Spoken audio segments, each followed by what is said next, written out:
Hey everybody! So it's time once again to tell you a story about the KHF world that could have been. For those of you who aren't aware, this is basically a series where I talk about the ridiculous storyline ideas I used to have for my review videos back in the day, because back in the 2010s a lot of reviewers went through this period of thinking that for some reason you needed some kind of lore and some kind of continuity, some kind of ongoing story in your reviews, when really people want to just see you review whatever pop culture products you were reviewing. It was a different time, but hey, it's fun to look back on, and I had some pretty off-the-walls idea. Most people kept it within like the confines of what they were able to do, like with their budget, but oh, I had ambitions. Oh boy, did I. Just a quick side note before we start anything, I am sorry for the lack of audio quality in these videos, because I am using the built-in microphone with my camera, which is a very, very old camera. I am looking into ways to improve the audio. I am looking into microphones to hook up to the camera, so I am gradually working on the audio problems. So yeah, I know for some reason when you listen to it with headphones on, like it only comes in like one side of it.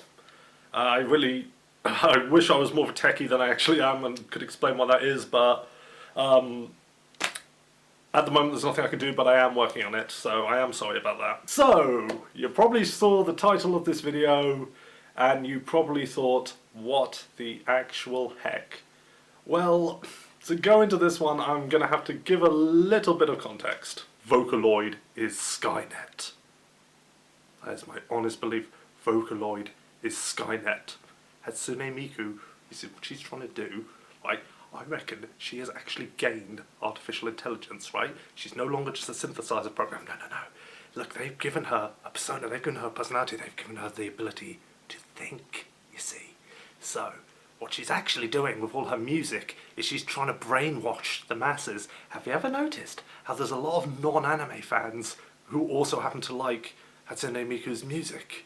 I know, that doesn't make sense, does it?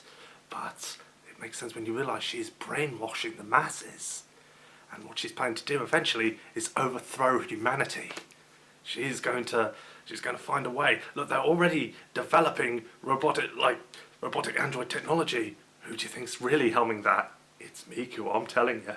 And she's going to create an artificial body for herself, create an army of Vocaloid robots, and she is going to enslave humanity. The only reason it hasn't affected me is because I'm Hawkeye, I've done the whole mind control thing. I'm not a fan.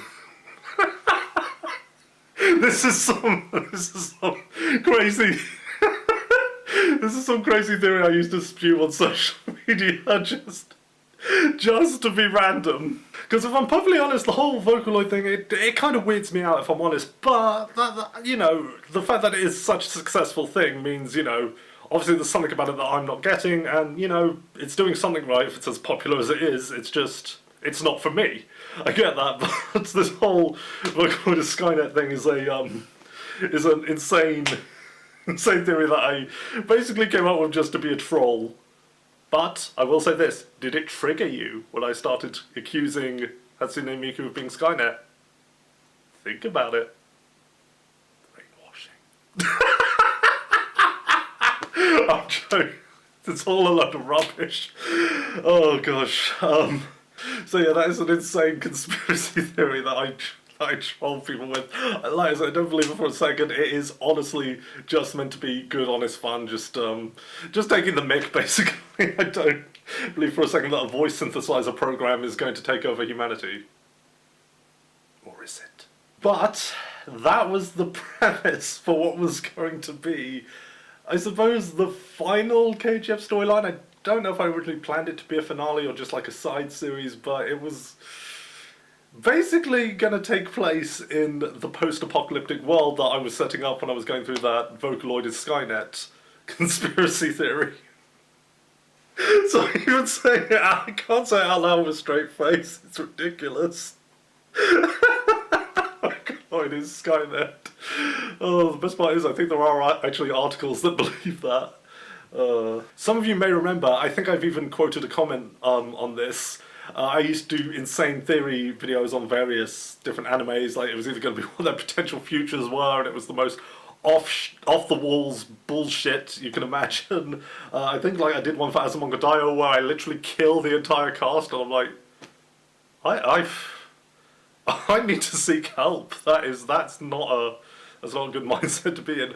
Or like I'd theorize how two characters from a different series were related just because they had some similar personality traits or might have a similar sort of design.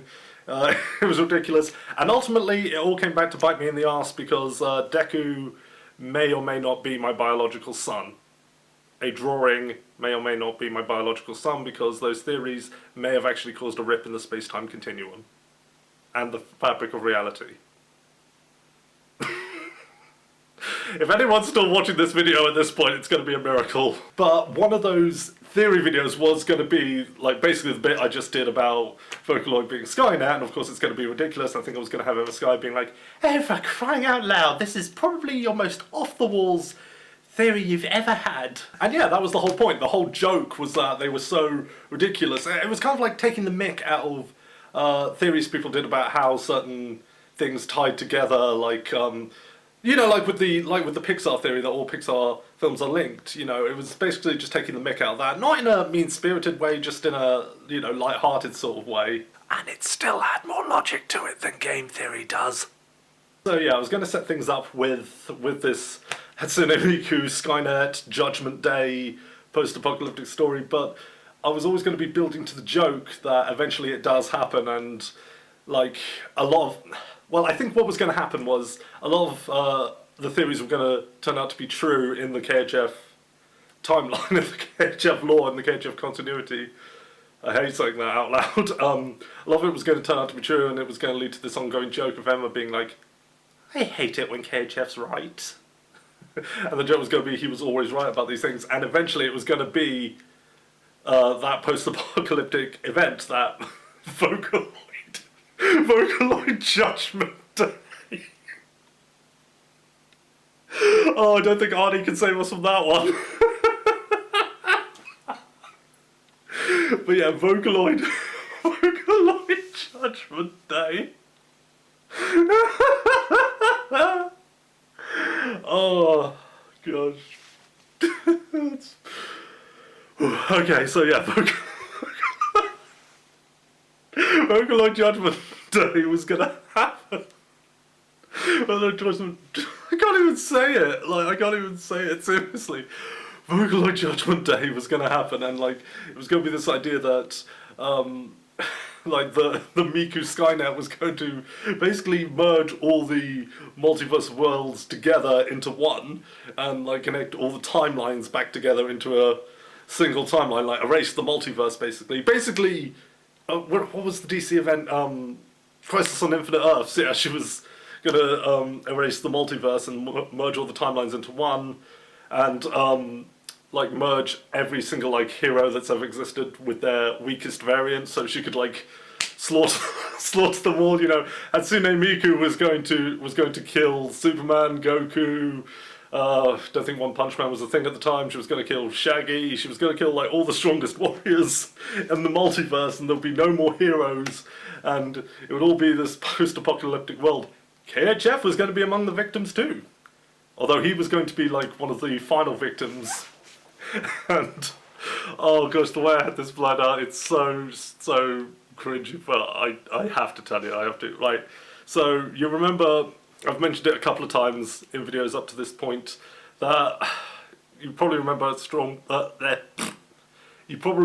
at certain points I strongly hinted that KHF was at one point married to Yoko from Gurren Lagann, because the joke was he was a fan fiction character, therefore getting a woman who is way out of his creator's league, who's also not real for that matter, but if she was, she'd be way out of my league. So yeah, like I implied those two were a thing. I do remember in the Takia battle I did reveal that they had a kid together. They made woohoo together.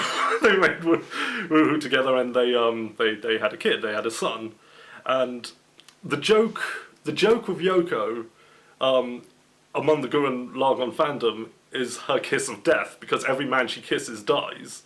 And I was going to incorporate that into KHF, and it was going to be in a fantastic way. If you've played the World Ends with You, you know they have those countdown timers on their palms, like complete the task or you die, basically. Yeah, he was basically going to have one of those, although it would be like a really long one, like with certain... like, it would be certain years, days, months and all that, not just like a couple of minutes, like it would be a really long one. He'd have a doom timer on his hand, because she kissed him several times. And it reset it. Gosh. I'm so lonely.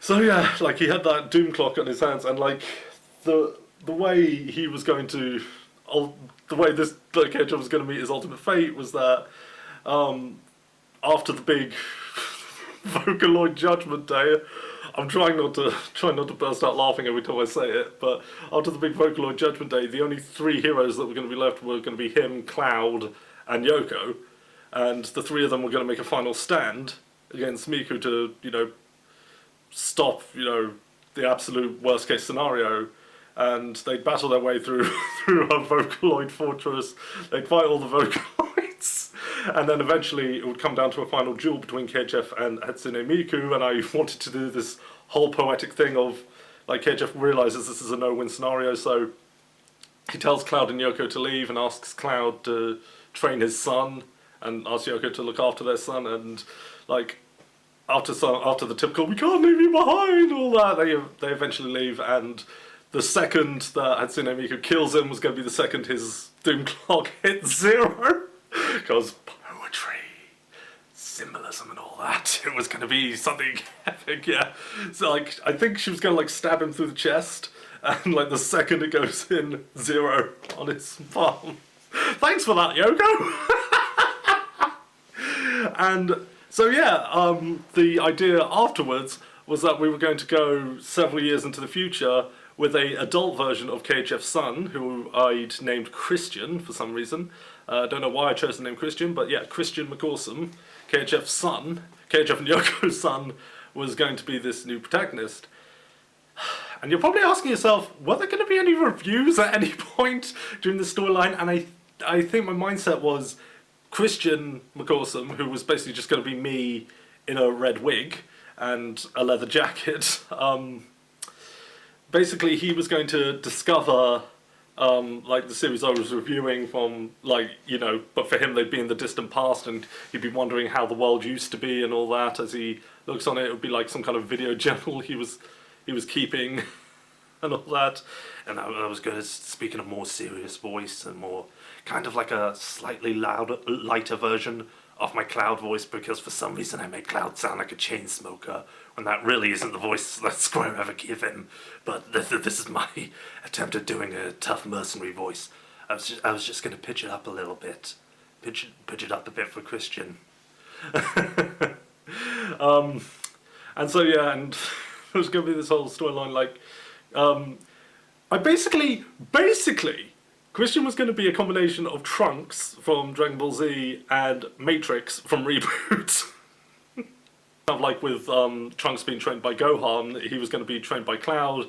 Cloud was eventually killed by Hatsune Miku.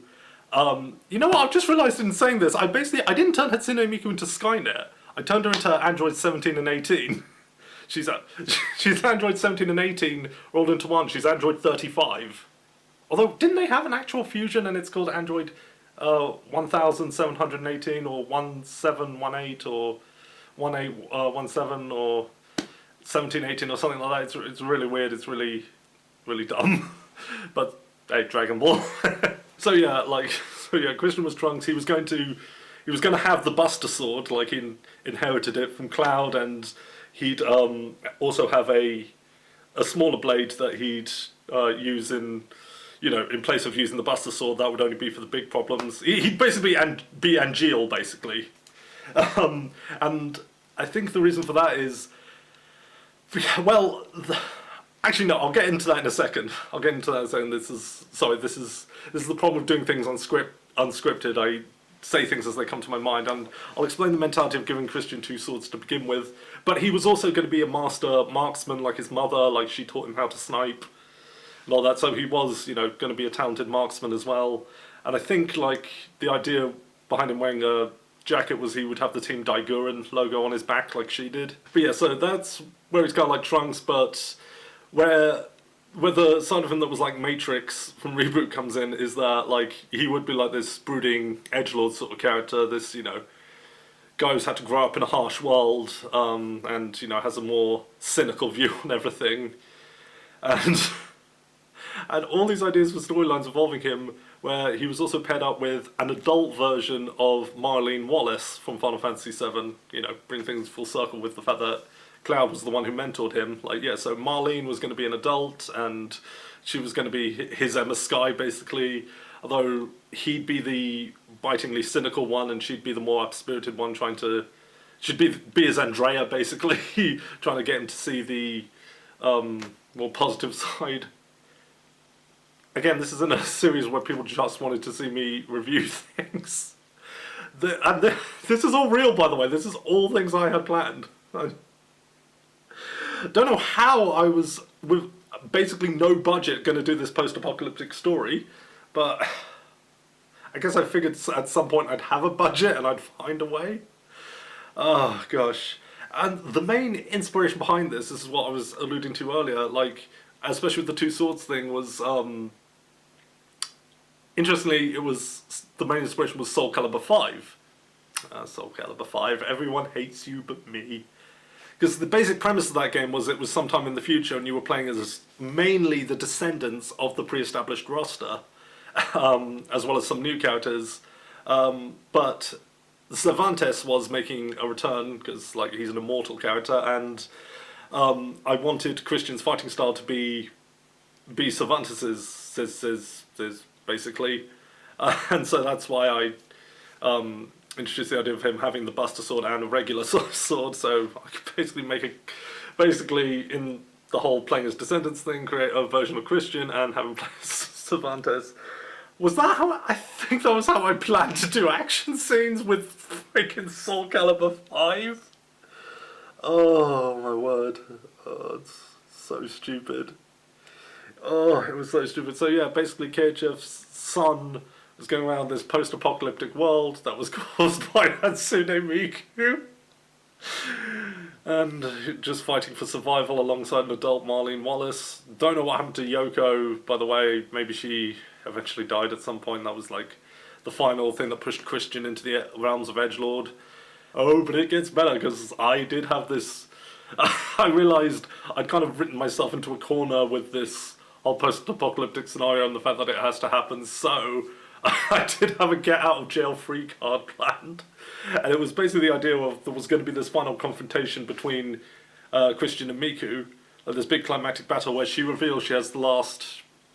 I don't know, it was going to be some kind of time travel device from some series, I can't remember which. It was going to be some sort of time travel device, like for some reason all of them were gone, but she had the final one. And she was going to travel back in time and spread her virus, like, even to the before time, so she could have eternal rule and blah blah blah blah blah.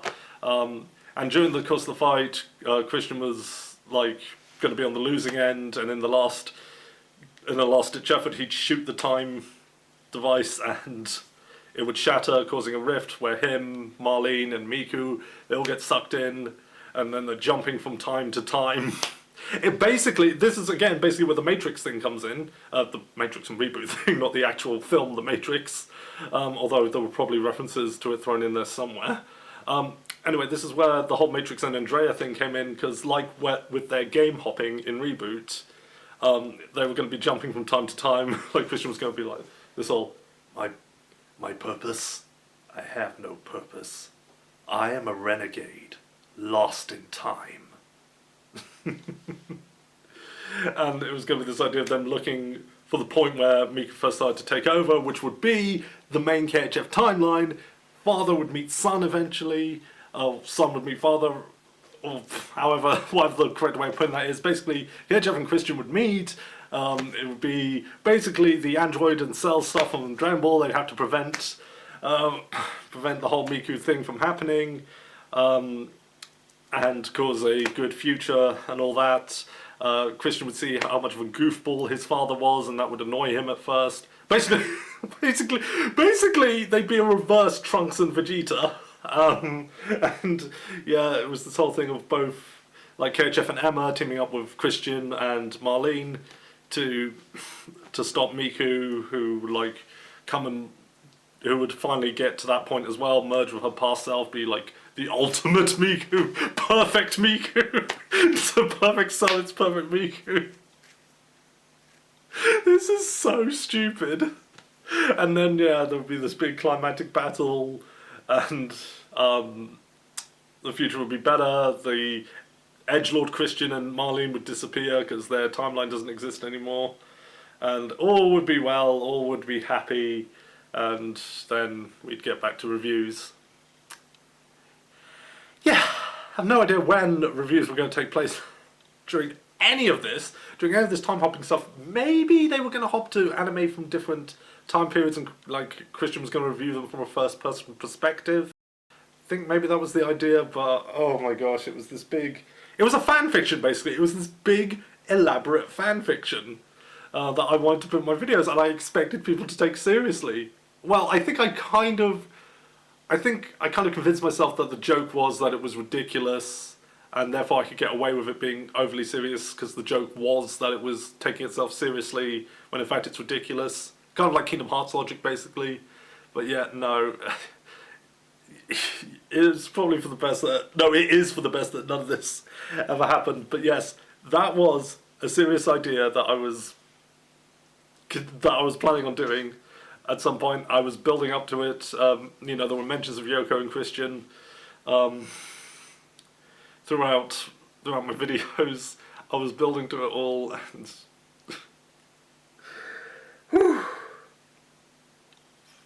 for the better, it didn't happen, and I am so glad. I'm going to be honest with you, it's not been easy talking about this, because the more I admit to it, the more I realise just how ridiculous this whole thing is, and I'm sure there's been plenty of you cringing at this idea, and I don't blame you in the slightest, because it is pure, unadulterated bullshit. It is absolutely ridiculous, absolutely stupid. But you know what? It's quite funny to think about what could have been. You know, I've had some laughs while doing this. It wasn't, like I say, it might not have been easy to talk about, but you know, it was funny to think about the KHF world that could have been. Yeah. Kind of wish I could visit the timeline where this did actually happen. I did have the budget to do it. And it was this big epic thing. I released special DVDs of Christian McCawsome the movie. Christian McCawsome sounds like some kind of Christianity propaganda thing. Anyway, yeah, it was a dumb idea. It was stupid, and I hate it. But I also love it at the same time. But yeah, that is yet another tale of the KHF world could have been. The KHF world that we're all glad that it wasn't. Anyway, so that's the story of KHF's son basically being John Connor in a post-apocalyptic, Vocaloid-ruled world. Whew. So yeah, KHF's son was going to be John Connor, Trunks, and Matrix rolled into one. That just sounds like he would have been the ultimate badass. Anyway, have fun, enjoy yourselves, but don't have too much fun. That can kill ya. Just like Vocaloid will.